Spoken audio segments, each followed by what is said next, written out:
Friends, welcome back to my channel Smita রশ্মির lifestyle. নতুন একটি ব্লগের সাথে তোমাদের সকলকে স্বাগত জানাই। আশা করি তোমরা সকলে খুব ভালো আছো, আমরাও খুব ভালো আছি।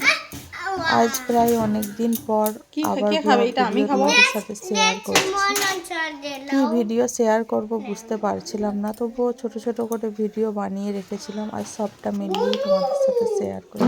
মুড়ি খেয়ে এসেছিস? এপাশে ছেলের জন্য টিফিন করে আসিসনি কেন? টিফিন করে আসনি কেন? আমি একটু লিকার চা খাবো, তার জন্য একটু আদা লবঙ্গ বাকি আছে চা বানাবো। যেহেতু ঠান্ডা ঠান্ডা পড়ে গিয়েছে তাই গলাটাও একটু ব্যথা ব্যথা লাগছে। মনু ম্যাগি ভালোবাসো তুমি? কি গো? তারপর ছেলে পরেই বোনটার সাথে খেলা করে। চলো দাদার কাছে বসে খেয়ে নাও। ও এসেছে, ওদের দুজনকে একটু ম্যাগি দিলাম। এপাশে চাও আমার হয়ে ঠান্ডা গিয়েছে হয়েছে আর দুধটাও গরম বসিয়ে দিয়েছি। ফু দিয়ে দিয়ে খাও। তারপরে আর ভিডিও বানানো হয়ে ওঠেনি। সন্ধ্যাবেলা ছেলেকে পড়াতে বসেছি।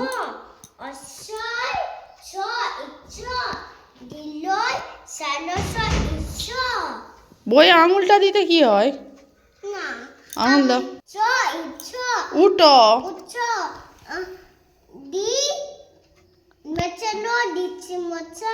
ঋষি মশাই নয়, মই ল লই লই ল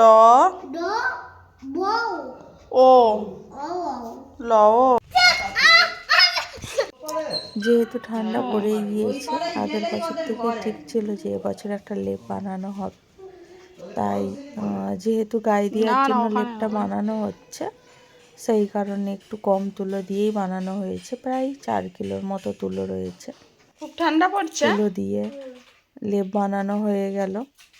ওর ঠাকুমার জন্যই বানানো হয়েছে। আমাদের এখানে এত আর ঠান্ডা যেহেতু পড়ে গেছে, ঠান্ডা ছেলে প্রচুর এই যে পড়ে মজা গিয়েছে, করছে এই জুতোটা ও দুর্গাপুজোর সময় ছেলেকে কিনে দিয়েছিলাম। আর দেখি কেমন, কিন্তু একটু বড় সাইজ বলে, তাই যেহেতু শীতকাল পড়েছে মোজার উপর পড়বে, তাই টাইট হয়ে যাবে। তারপরে এই দিনটা ছিল বৃহস্পতিবার।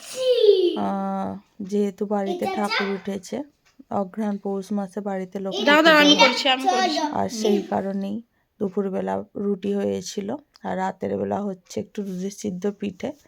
আগের বছরই একটু চাল গুঁড়ি রয়ে গিয়েছিল, সেটা দিয়েই একটু মাকে বললাম পিঠে বানাও।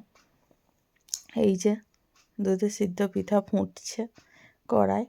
আর ছেলের এই পাশে বদমাইশি তো লেগেই আছে, কার্টুন দেখবে বলে বায়না করছে ফোনে।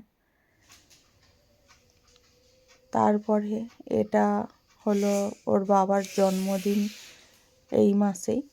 ও বলল মা বাবার জন্য একটা কেক বানাবো। আমি ফোনে দেখে আর কি, কার্টুনে কেক বানিয়ে পাপাকে সারপ্রাইজ দিচ্ছে। ওই কারণে ওরও দেখে ওরও মন চাইছে যে কেক বানাবো। আমি বলি তুমি তো বানাতে পারবে না, তুমি একটা ড্রয়িং করো, করে পাপাকে ছবি তুলে পাঠাও, যখন পাপা এসছে তখন না হয় কেক কাটবে। ওই কারণেই ও একটা ছবি এঁকে দিয়েছিলাম, সেটাই কালার করছে।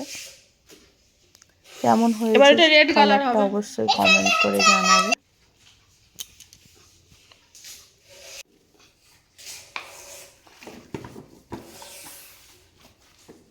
কার হ্যাপি বার্থডে?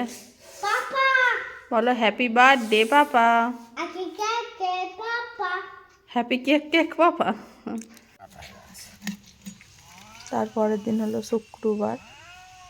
বাড়িতে এই যে মাছ বন্ধু যাচ্ছিল, তার কাছ থেকেই একটা মাছ কিনে নেওয়া হলো। আর এই পাশে তো উপর ঘরে প্রায় ভূমিকম্পের মতো হয়ে যাচ্ছে গোছাতে গুছাতে। যেহেতু উপর ঘরে কাজ শুরু হবে, সেই কারণে সব কিছু গোছগাছ করতে হচ্ছে। ঘরটা পুরো ফাঁকা করে দিতে হবে। তারপর মিস্ত্রি কাকুরা এসে সব সরানো করবে। আমাকে এখন আলমারি টালমারি, বিছানা, বেডিংপত্র সব এইগুলো সব গুছিয়ে রাখছি যাতে ওনাদের সুবিধা হয়।